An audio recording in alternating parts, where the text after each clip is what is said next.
Okay, I'm on a roll. Might as well keep recording. This is a journal, the second one of January 16th. I think the last one I recorded was the first one of that day.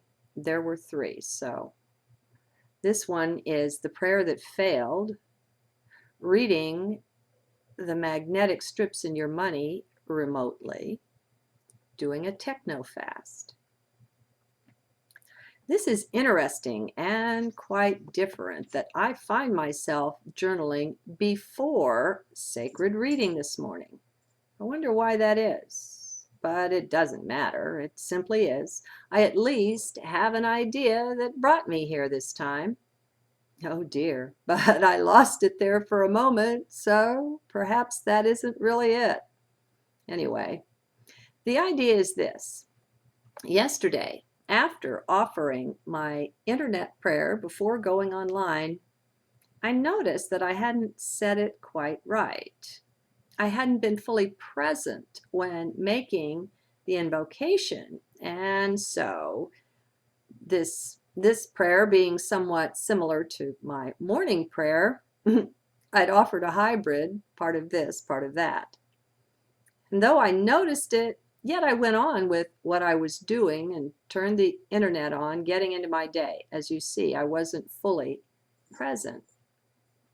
It wasn't because if I'd been fully present, I would have stopped, gone back, and done it right and been there. Okay, it wasn't until sometime last evening that I realized how many things were going wrong for me on the computer. Now, this is very unusual.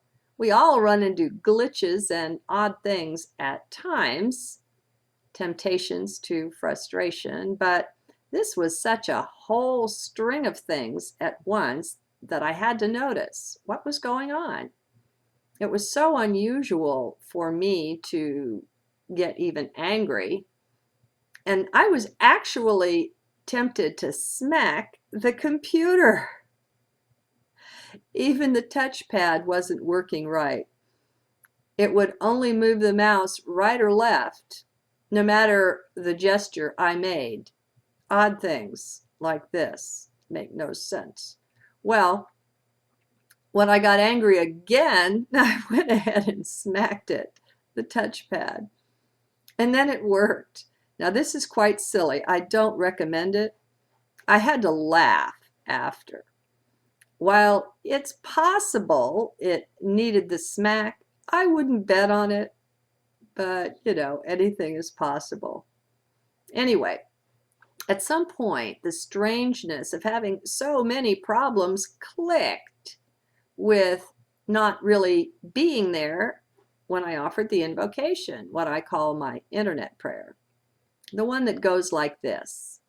I call upon the family of light, asking to be surrounded in an impenetrable blanket of pure white light.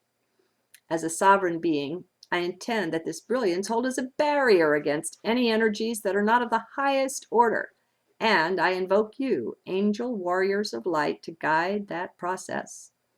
Let all unwelcome energy be bounced back to its source according to their evolutionary pace. I send my grounding cord into the below, dropping like an anchor deep within the body of the mother as I hook solidly to the earth.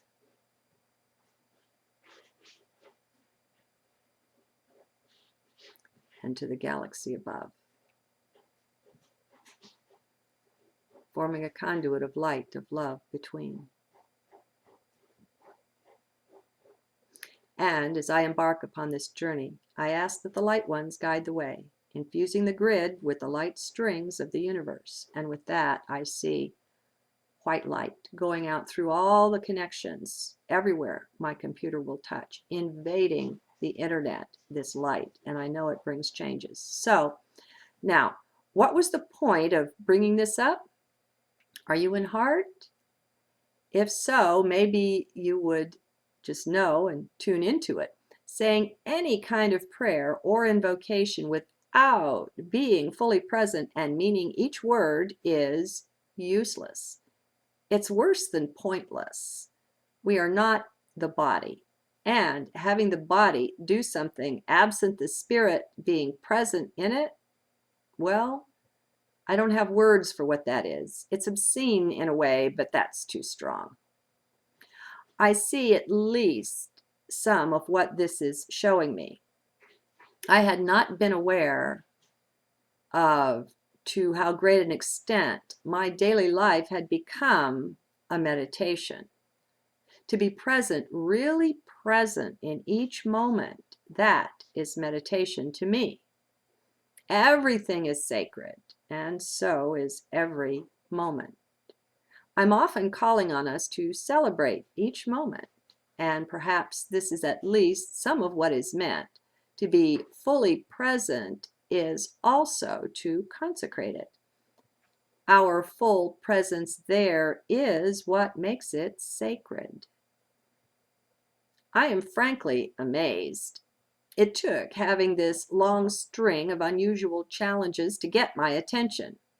And then, on offering the prayer again, but with the full measure of presence in each word of it, all trouble ceased. Also, the whole feeling of the moment, of the room, of myself changed. I marveled for a moment in that, noticing my new sensitivity. Things have really been changing. Now, what do I mean by that? Well, how do things normally feel around me? They feel peaceful and calm. I feel protected.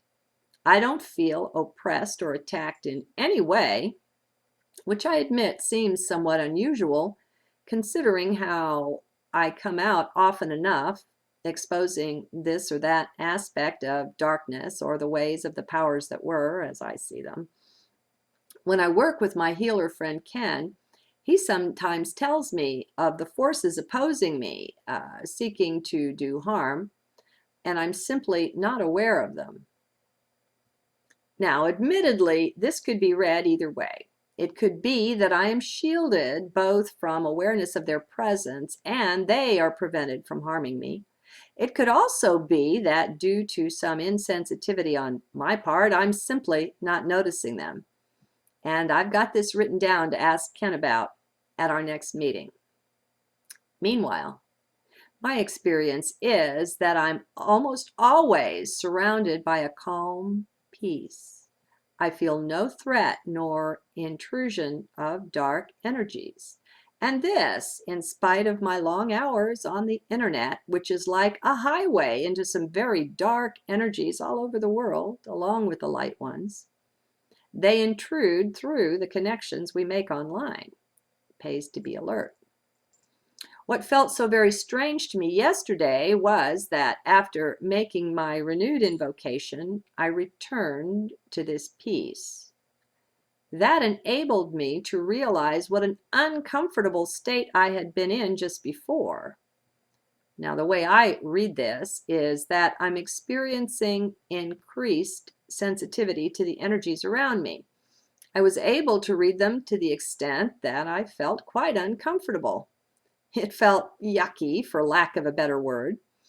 I take this increased sensitivity as a sort of ascension symptom, as something we're all likely experiencing. Have you noticed? Now, it's interesting, but the more and more I turn my focus inward, I find there's still more inward to turn. Does this make sense? It's like we can always become more and more present in the now here moment somehow. It's not so much a focus in the now moment as it is a presence, capital P, in it.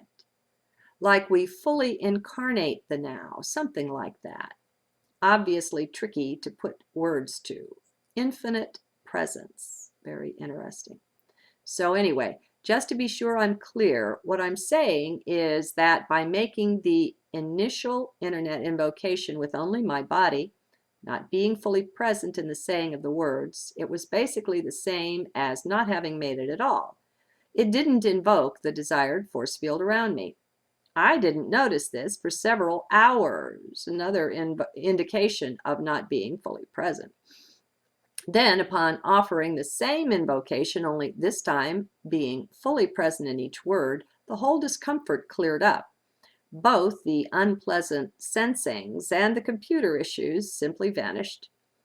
Thus, it isn't so much the power in any words, but our presence as we are saying them that hold the power. Please, my friends, do not underestimate the challenges to both your biology and your light, and even your mind, that come to you through both the technology of the computer and, in addition, the internet. These are not small and inconsequential. They have a more powerful impact than we're presently aware of.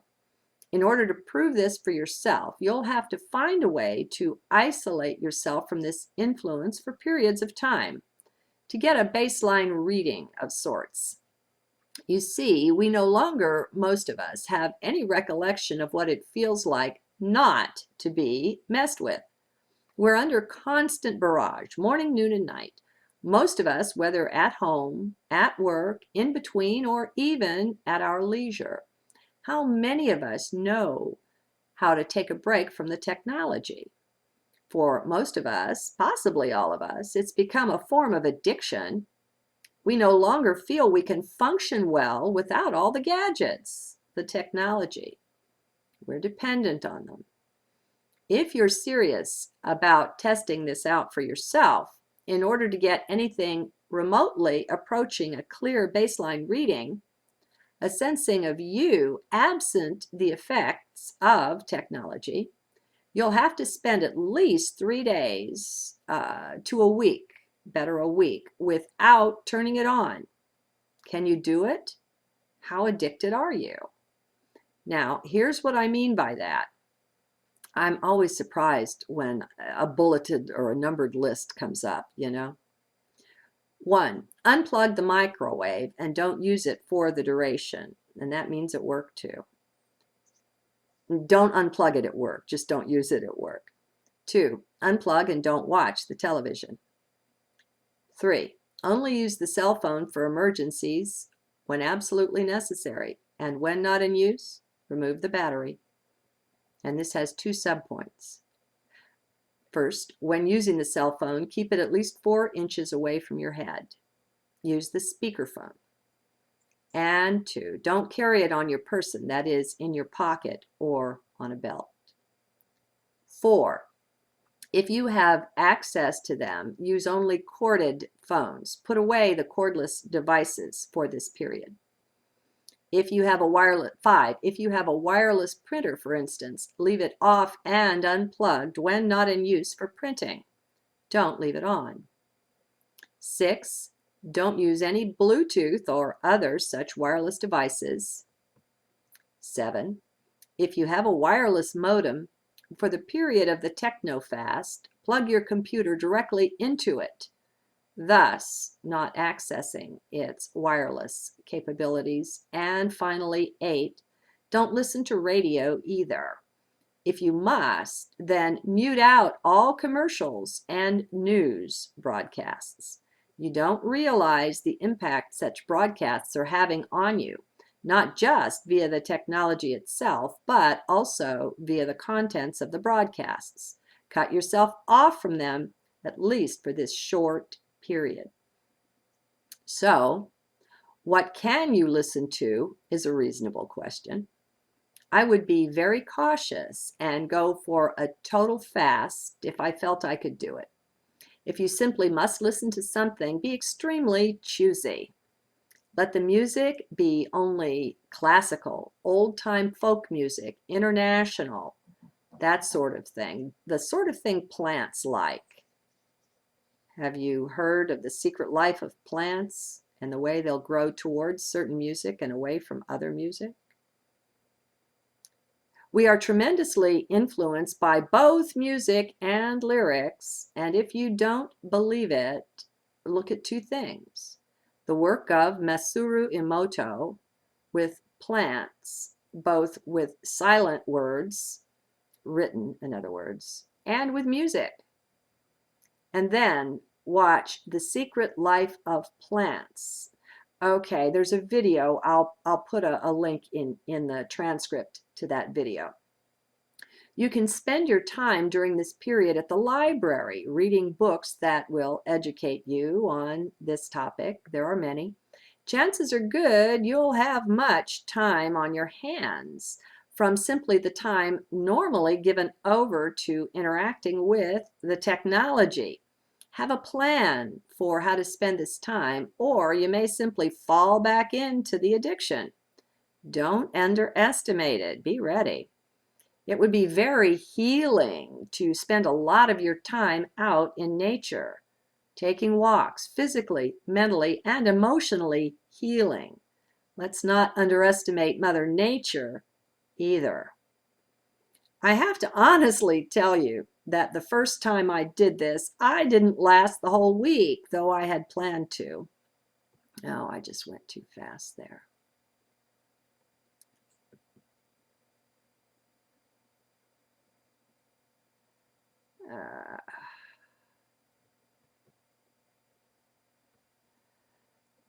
I think I only made it for 3 days. Plus, I didn't make my fast quite this strict. I was still very new to this whole idea of being controlled in any way by my gadgets, and I was somewhat resistant to it. I was skeptical. Now I know better. We are definitely controlled, albeit very covertly. It isn't so obvious as just what is said on the commercials, for instance. It's much more sinister.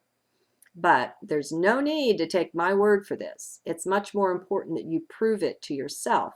So, if you can do this for 3 days, then go for it. If you're impressed with the 3 days, then go for a week. And recognize that you'll have to gear up for it. It takes some real setting of intent and some determination to do this. If you do it the first time successfully and easily, I'll be amazed. You're a rare bird if that's the case. Your brethren are much more invaded. So that's what has happened here, my friends. We have been internally invaded. While we weren't even looking, we enabled those with ill intent to actually crack the codes into our biology. Both body and mind are powerfully affected by every bit of our technology, and none of it beneficially. Even our cell structure, our DNA, and our endocrine systems are affected. All of this is above and beyond the effect of our brainwaves, the functioning of our central nervous system, and the flow of chi or subtle energy. This is one dead serious invasion. But again, it's been accomplished incrementally. Look around at the children. See how they're entrained to the techno energy at younger and younger ages. Television being used as a babysitter. See how seldom they go out in nature to simply be there and to play. Instead, they stay indoors to play with their gadgets or take them outside. We're actually affected in the womb by this intrusion, with a direct link up to her mother's central nervous system. The baby also experiences her response to the television program or whatever it is. Thus, even before birth, we're being acclimated to this very unnatural energy that is frankly harmful to our biology and our mind. As further evidence that we're controlled and half sleeping, notice that almost nobody is noticing.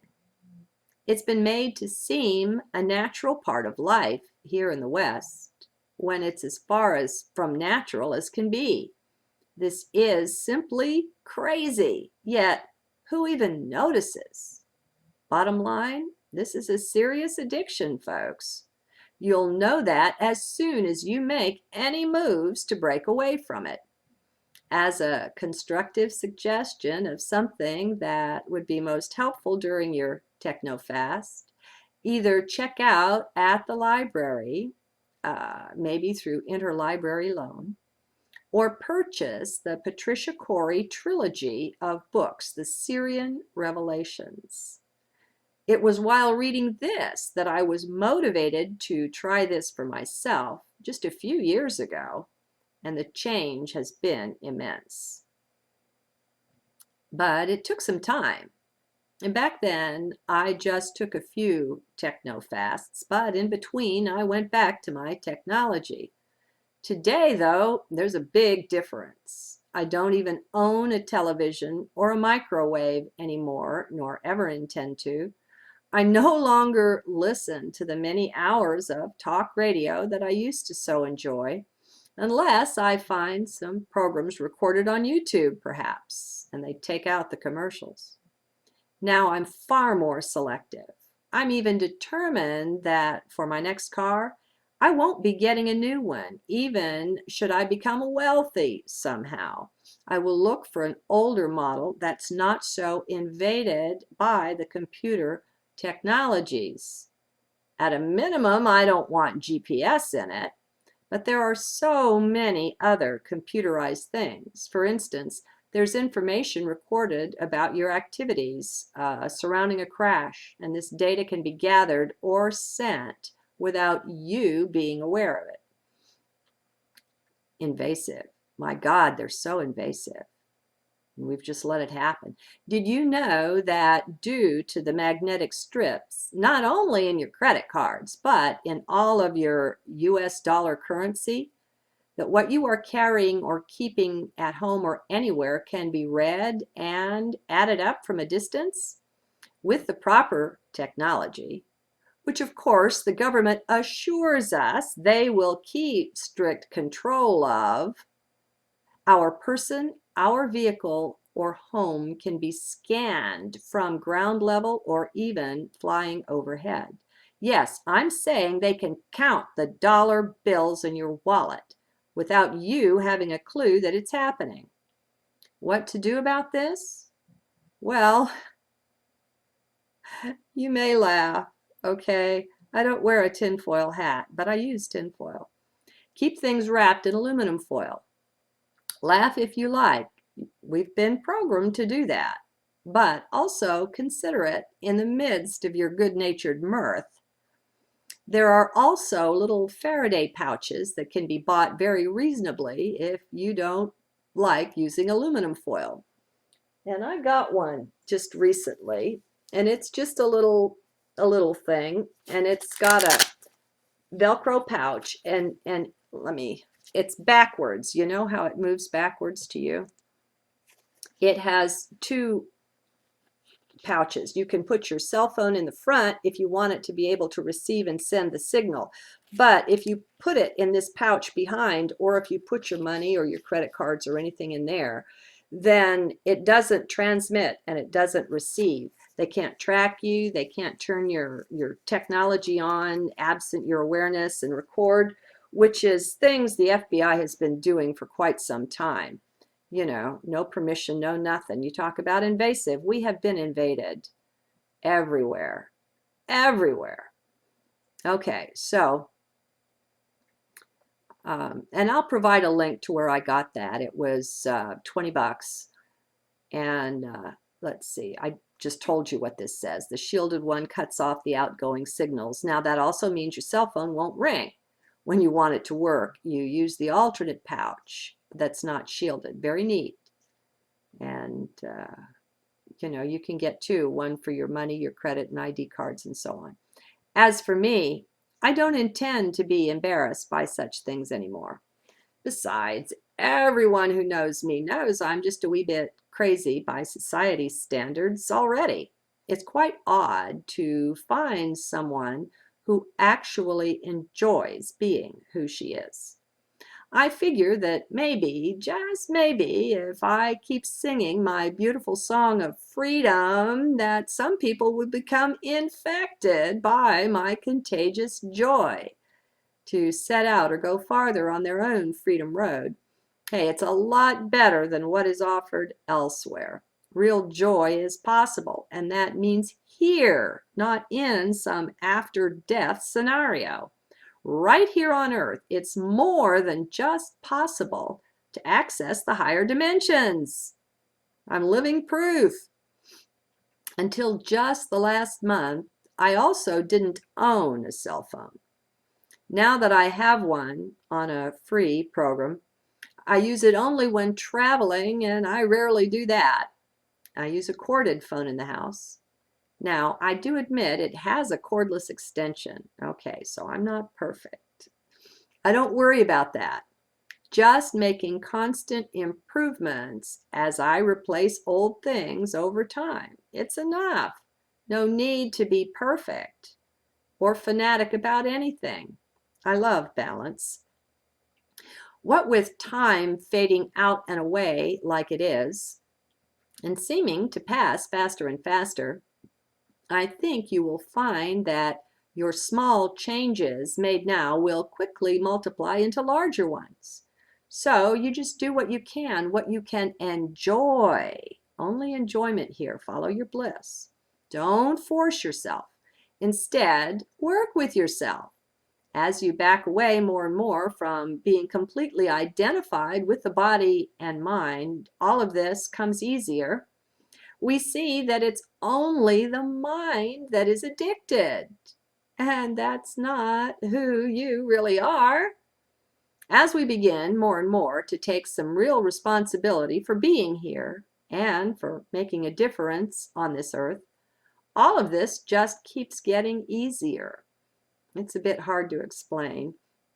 What seemed so tremendously difficult just a short 2 years or so ago now seems completely natural and totally easy. I no longer miss any of it. Scout's honor, I don't. And actually, it goes farther than that. Now, if someone has the television or the radio on, it's become a bit painful to listen to. I can hardly believe these days that I used to sit still and be marketed like that. It's obscene. And that's only what is overt. I propose that 90% of the effects on us are from the covert use of technology, such as the frequency bands on which they're assigned to operate. It's all very cagey. We've been had, my friends. It's high time we woke up.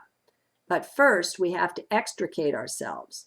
And what I mean by those frequency bands is they're very close to our brain waves and the signals of our own biology. So they interfere with that. Good old Einstein really nailed it about having to get beyond the level of the problem to solve it. We can't use the problem to fix the problem. But you wouldn't know that from the way people behave. We're clearly mind controlled, whether we choose to see and admit it or not. And until we get out of it, like Einstein said, we won't see it.